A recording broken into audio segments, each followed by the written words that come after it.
Thank you very much. I wanted to do two things this afternoon. First, to sit on. Everybody can hear. First, to talk briefly about Russia and how investigative reporting was possible or impossible when I was there. Alosia Shmagun will talk about today. But then also to draw some lessons from Russia, both in the past and today, for our discussion. And the second part will be a discussion about our discussion, which may run against some of the trends of the discussion so far. I was a reporter at the Soviet Union, as it then was, for the first 5 years of Boris Yeltsin, and before that for the last two of Mikhail Gorbachev. And the period, both the end of the Soviet Union and the first years, indeed the first decade of Russia, is always described as chaotic. And it's always described as chaotic because it was. But it's necessary to define what kind of chaos there was. And the chaos was in part that the resourceful Russians were busy figuring out how to exist in a post-Soviet, post-communist world.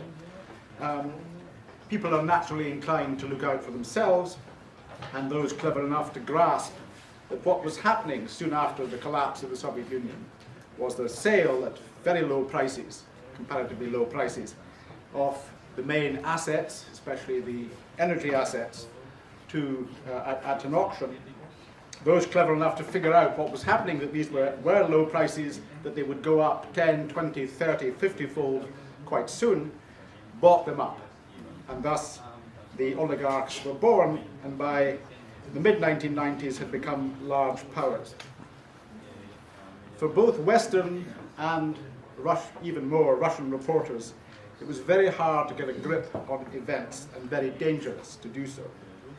Many were criminal, many of these events were criminal, they were even murderous, and Russian and occasionally, much more occasionally, Western reporters were warned off investigations. Those who persisted were beaten up, and some were killed.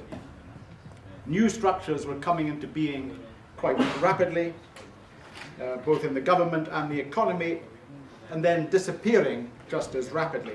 Everything was or seemed to be temporary, although some permanent lines were being laid down. To get hold of a big story and to write it or to broadcast it was often to see in a few weeks or even a few days that what had been true or seemed to be true a week before was no longer the case. The thing had been dumped. Each major move that was made seemed to be, and I think was, less of a settled pattern, because there was no settled pattern, much more a series of moves by players testing the limits of their own and others' powers. One could glimpse the depths of the changes and the depths of the personal grief in many cases by chance meetings.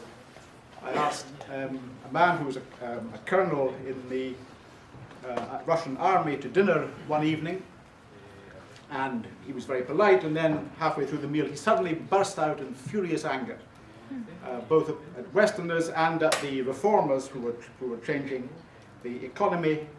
The anger based on a life, some 25 years, 30 years in the Soviet army, the Red Army, which no longer meant anything, indeed from which he could no longer draw his pay because no pay was being paid. Going to the Kemerovo coal district was to meet young men and women who were working in the coal industry as managers, who were desperate to get out of a place where, when you turned on the tap, the water ran out black. They wanted to get out to this mythical place, the West, which suddenly was possible, but actually for them impossible.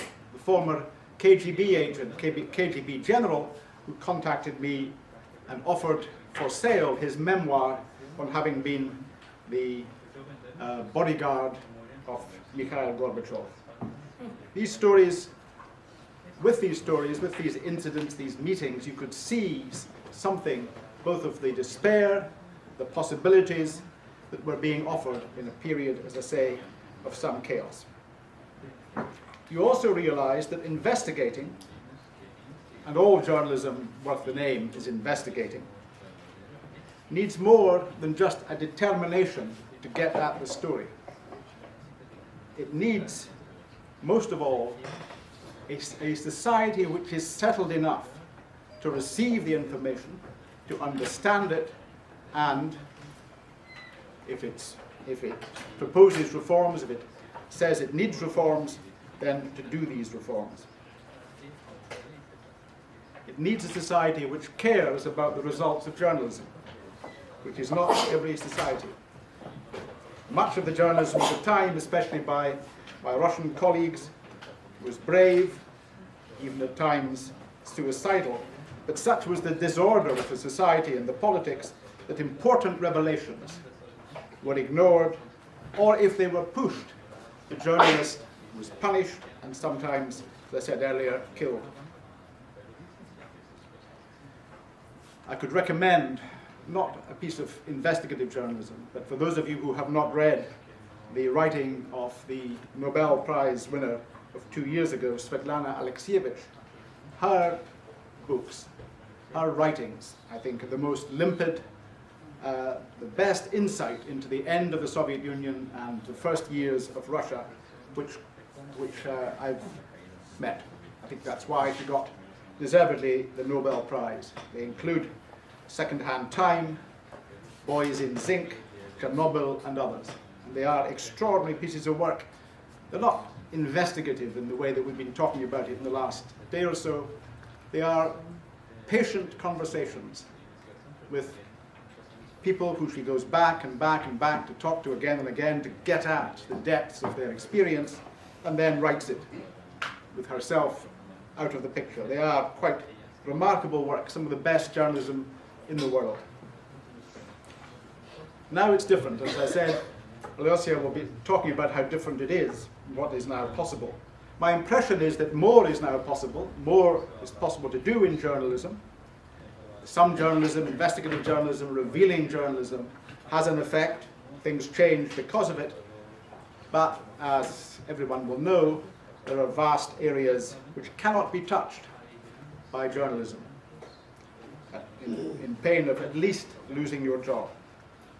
The oligarch, Mikhail Prokhorov, who ran as president some years ago, is a very, very rich man. He has a group of newspapers, and these newspapers, a year or so ago, began to do revelations into what the Kremlin was doing, and based themselves upon the revelations of the Panama Papers, where they pertain to Russia. And his papers also looked into the assets of Kirill Shamalov, Putin's son-in-law. Quite soon after, his offices were raided, some editors were fired, and people now say the papers are much tamed. The second part of what I want to say comes out of my experience in Russia, but it's more general. It's quite clear that investigations matter, and we've heard yesterday from a number of brave reporters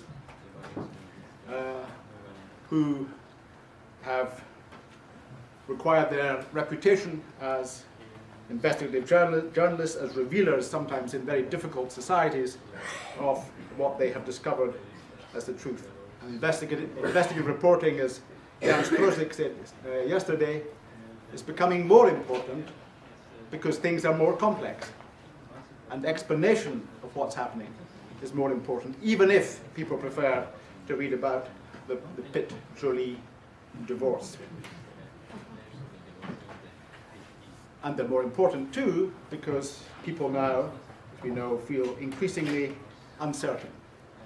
In my view, the Panama Papers and the Lux Papers have been the most important of the leaks because they've spoken directly to the concerns of people now who are increasingly uncertain of their economic future and increasingly angered by the huge inequalities in wealth which have now been revealed, and perhaps most of all in the Panama Papers, because the Panama Papers showed to what ends, to what limits very rich people will go to disguise their wealth and to keep their wealth from the taxman.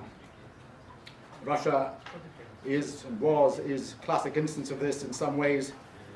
The Russian government is something of a protection racket, both for its top officials and for their friends. And in that, whistleblowers, especially the anonymous hero who revealed the Panama Papers, are crucial. We saw yesterday some brave and hard-working men, both reporters and whistleblowers, who are able to provide that illumination. But here's what I think. I think that whistleblowing is not by definition good. As I said yesterday, it usually, nearly always, involves a crime: stealing somebody else's property, breaking a contract that one has made with an employer, and thus the whistleblower has to be very sure that he or she has got a moral imperative which overrides the fact of breaking the contract, which after all is giving your word, and the theft. In the case of Lux and Panama Papers, it seems to me it was worth that, because, as I say, of the importance of what was revealed, and the fact that it plays into a crucial debate which is going not just in our European societies, but throughout the world. But I don't think that the leak to and from WikiLeaks of the contents of the emails of the Democratic National Committee in the United States was worth it, because it was so clearly aimed at spoiling the chances of one of the two candidates and had no real much public value. And I think that the leaks by Edward Snowden from the NSA are only in part good. The part that is good is that we should have known, that the NSA in the United States and GCHQ in the UK were monitoring, or were able to monitor, all of our communications.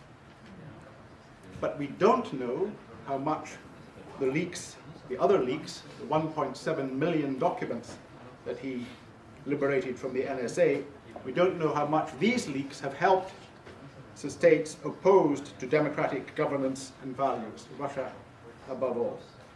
We don't know if Russia and China and perhaps others have all the files that Snowden took from the NSA. We don't know why he took 1.7 million files, most of which he says himself he could not possibly have had the time to read. We should have known, of course, that the NSA and GCHQ were monitoring communications. The rest is much more, it seems to me, morally questionable, morally and ethically questionable, both for journalists and for those who read and watch them. Above all, we don't know why, if the concealing of the ability of the spy agencies to monitor all communications, and that, as Snowden himself has said, is the central issue, and it is the central issue, we don't know why he did not then simply take the documents which referred to the order given to Verizon to hand over all of its communications to the NSA in flouting USA law. Why was that not the document or the set of documents which he liberated? Why not do as Daniel Ellsberg had done 40 years before with the Pentagon Papers, take these documents, or copies of them, to the New York Times or the Washington Post or to a TV channel, and make of it a scandal, which is what it should have been. Why not do as Ellsberg had done, to go to friendly liberal senators and congressmen and women and say, here is a scandal at the center of American society, and you and I will be able to reveal that. Had he done so, he would be in America today. He would be still at the center of a debate, and the debate would be about that, not about whether or not he's a Russian spy, which I don't believe he is, but that has become part of it. So we should reflect on how different Snowden is from Ellsberg. Ellsberg spent 3 or 4 months copying documents on the Vietnam War, and it was a history of the Vietnam War that he copied and then giving them over to the New York Times, which spent 3 months going over them and making a story out of them. He too did over 1 million documents, and they took a very, very long time. He was a leaker. He leaked properly because the Vietnam War was going badly and the government was saying it was going well, and he did a good thing. Snowden was a hacker. A hacker gets into the guts of somebody else's computers, takes the information as much as he can, and in this case took vast amounts which he doesn't know about and which may or may not have fallen into other hands, the core of which, the most important of which, have been lost in the debate about him. The secret services of democratic countries like this one and mine and others have to be investigated but not rendered incapable of working. If free media are necessary for the preservation of democracy and civil society, so are intelligence services in the service of and under the control of democratically elected governments, subordinate to them. Blowing the whistle on them and on other institutions like them has to be selective, especially now when authoritarian powers, which are now increasing in their scope, are not to be assisted. I'm chairman of a Russian NGO, which has worked in the political area and the civil society area for 25 years, since the end of the Soviet Union, and has done extremely well in propagating ideas of civil society, democratic values, and so on. It was named as a foreign agent 2 years ago, and can no longer work in Russia. We're trying to keep it going outside of Russia, but it's difficult. Its founders and leaders in Moscow have been harassed, their computers taken or broken, and there's been a widespread and quite vicious press campaign against them in the Russian press, much of which is wholly subordinate to the Russian state. That is what happens to civic and democratic institutions and initiatives in authoritarian countries, in this case in Russia. Its media are controlled and viciously propagandist. Lies are the currency, especially of its television. We, in societies which are luckier than that, have to remember it. We, journalists and whistleblowers both. Thank you.